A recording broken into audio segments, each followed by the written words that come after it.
Ce n'est pas que pour les enfants et ce n'est pas que relié à la baignade. Mon nom, c'est Mélanie Leblanc. Je suis médecin de famille depuis 2007 et je travaille à la clinique Privéo Santé. Moi, mon rôle comme médecin de famille, c'est de suivre des patients de 0-100 ans, voir des problèmes de santé courants, des urgences. Cet été, j'ai vu beaucoup de patients avec des otites du baigneur. Donc, le terme médical, c'est l'otite externe.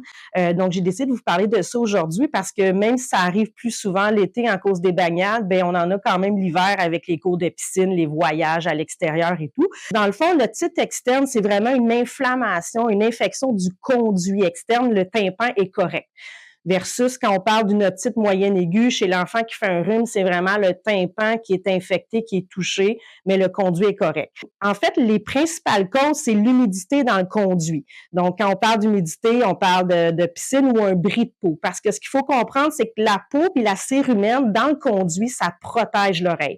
Donc, si on garde de l'humidité, la barrière de la peau se défait. Ou par exemple, si on se gratte l'oreille, faut pas mettre d'objet pour se gratter l'oreille. Dès qu'il y a un bris de peau, ben là, c'est propice à faire une infection du conduit.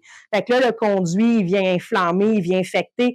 Fait que c'est des douleurs, là, qui, on touche l'oreille, ça fait vraiment super mal, ça apparaît subitement.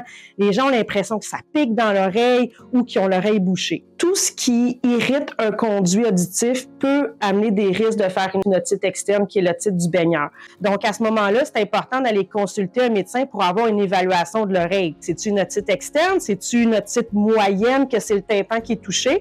Suite à la consultation médicale, ben là, à ce moment-là, le médecin va prescrire des gouttes qui est un mélange d'antibiotiques et de cortisone qu'on va mettre pendant 7 jours. Normalement, après 48-72 heures, on devrait voir une amélioration.